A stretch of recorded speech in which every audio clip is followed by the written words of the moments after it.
Who doesn't love a free pattern that becomes a wardrobe staple? Yes, please. Hello, I'm Christine, and today is my day on the sewing vlog tour for the hashtag SewFrugal24. This is day 17. You've probably heard all about this challenge. Just in case you haven't, I'm going to be linking in the description box below informational videos put out by our challenge hosts, Ruan and Sam. And that gives all the details about how to participate in the challenge and the prizes you can win. Today, I'm bringing you 7 free children's patterns that I've sewn multiple times. I have a tutorial, sew along or sew with me for each of these patterns on my channel. If you're a beginning sewist, I've got you. I love these patterns, so I'm happy to talk about them today. I've got some notes. Everything that I talk about, I'm going to be linking in the description box below. The first pattern company I want to talk about is Brindle and Twig. I love their raglan hoodie. This is a free pattern that is available in 2 size ranges. So it's 2 different patterns, different pattern names. It's very clear on the site which is which. One goes from a size 0 to 6 toddler, and the other pattern goes from a size 6 to a size 14.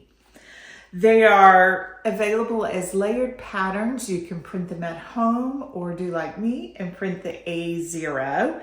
It is a simple design. All the pattern pieces fit together so nicely. It's amazing that this is a free pattern.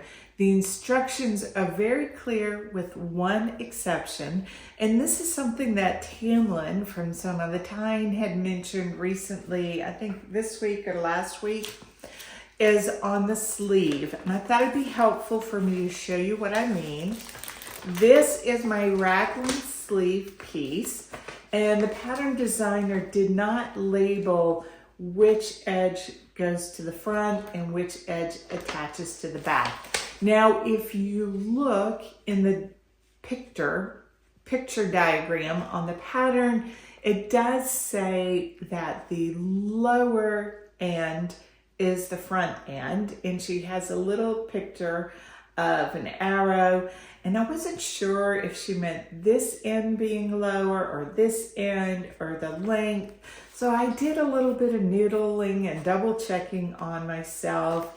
And yes, this point that is lower is the front. So I labeled it on all of my pattern pieces because I think I've sewn this in 4 different sizes. And that way it'll make it easier and quicker when I go to sew up the next one, because there is going to be a next one. The other thing I do as I cut out my pieces is I'll write front and back on the masking tape, because it's not a clear difference. It's not super obvious, and when you're working fast, you can make mistakes. So I will write front and back on the masking tape, put them on each of the sleeves, and I'm good to go for a very quick sew. The other thing I wanted to mention about this pattern is I have found that the sleeves come up a little bit short, or I should say a lot short. I sewed this for my grandson. I added an inch to his. It wasn't enough. He still wears it and wouldn't let me take it back so that I could add a longer cuff to it to make it fit better. I wanted to make sure this fit my niece. She turns 12 in April, and I recently made this as a gift for her back in January, I think. And I added 2 inches to her sleeve, and she's of average height. And the sleeve comes so that she can pull it down, say, over part of her hand like this. Nice and cozy. She enjoys wearing it that way. It'll give her a little more room to grow because she does have some more growing to do. And I'm glad of my size selection. It is true to size on the length.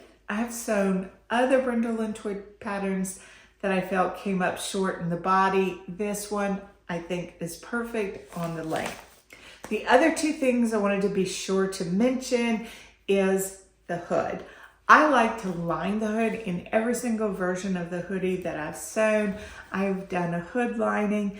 I think it's quicker and easier because I don't have all the fuss of trying to hem the face framing portion of the hood. And I don't have that messy look when the hood is on the back of the wearer. If you don't line it, then you can see all your stitches and seams. I just used a lighter weight cotton jersey for the inside lining, and it turned out really well. In the tutorial, I give you some tips on how to quickly and easily line up that kangaroo pocket so that you get it the right distance away from the waistband, on center, perfect every time. If you have very little people to sew for in your life, then you should check out the Brindle and Twig bummies. They are absolutely adorable. I like to think of these as dance shorts for the babies and toddlers. This comes from a size 0 or preemie up to a size 3 toddler. I made this size 3 toddler and I used the leg bands. There are 2 versions for this. You can sew an elastic casing similar to the waistband, but a more narrow elastic for the legs, or you can use the bands. And I just think the bands are absolutely adorable. So that's why I went with this version. It's quick, it's a great scrap buster. I made this version for my granddaughter for her to wear this summer. She can wear this with a t-shirt, or she can pair it with this dress that I recently made that is the next pattern I want to talk about. Those bummies could be made with this adorable, my go-to summer dress for girls, the Hey June racerback tee. I can't believe that this is a free pattern. I love this dress and I would love to have one like this for myself. I love the simple design of it. There's a little gathering here at the lower back piece to the upper back piece, which gives it a little visual interest. It's not as easy to see in this busy pattern, especially since I managed to chop off some giraffe legs here, which looks a little bit awkward, but it's on the back of the dress, so I'm not going to be too bothered over it. My granddaughter loves this fabric. It's perfect for zoo visits, and it's so comfortable for her to wear. Lovely design, quick and simple to make, only 5 pattern pieces. I used tubular ribbing to finish off the neck bands and the arm bands. I was thinking about going with a pink to make the flamingos pop, but to be honest, I had not pre-washed my pink ribbing and I wanted to get this sewn, and I had this in my stash that really matches the fabric well. So I chose to go with the green and get her done. Let me know if you've sewn any of these patterns I've talked about, or if you're planning on sewing them. I'd love to hear what you think about their patterns and if they'll be wardrobe staples for you too. The great thing about Sew Frugal is being introduced to free patterns that you didn't know about, or maybe you didn't consider sewing them until you saw them sewn up. That happened to me 2 years ago. I saw what I'm wearing today. It's on my lower half. I'll insert a photo of it. I saw the little pomegranate Sabina skirt and I was intrigued. I downloaded it. It wasn't until after I saw some makes that I decided I had to try it, and I absolutely love it and I wear it very often. Yesterday we heard from Sequin Girly Creates and Sew Amelia. Along with me today, we have the Curly Sewist, and tomorrow we will hear from my social thread and Sew Sarah Sewed. Now back to sewing for little people. I had to put leggings on the list. They are quick, they are easy, and they are definitely a wardrobe staple for both little boys and little girls. I have used 3 different patterns. I have used the petite pegs from Patterns for Pirates. I've used the Bonnie leggings for Made for Mermaids, and I've also used the Lightning leggings by Waves and Wild.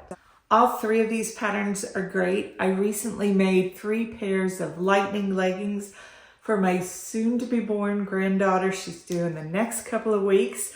I don't have them to show you, but I'll insert some photos because we went for a little visit and I made sure to bring all the leggings so they would be ready for her. I sewed them in a size 3 to 6 month size. Attaching those teeny tiny cuffs, not gonna lie, was a little bit of a struggle to get them to line up perfect, but not difficult to get them on. I'm so excited to see her wearing those. A couple of them I sewed out of remnants that I made a dress for myself in. So we're gonna be doing a little bit of matching. All of the patterns I discussed today are knits, and they can be beginner friendly. If you use the right tools and techniques, you can get a real beautiful finish, whether you're using a sewing machine or a serger. I have a video on my channel for the top tips for sewing with knits to get a nice, beautiful finish. I'm gonna link that below. I'd love to know what you're making for the challenge, and I look forward to seeing your makes over on Instagram on the 31st of March. I'll see you soon.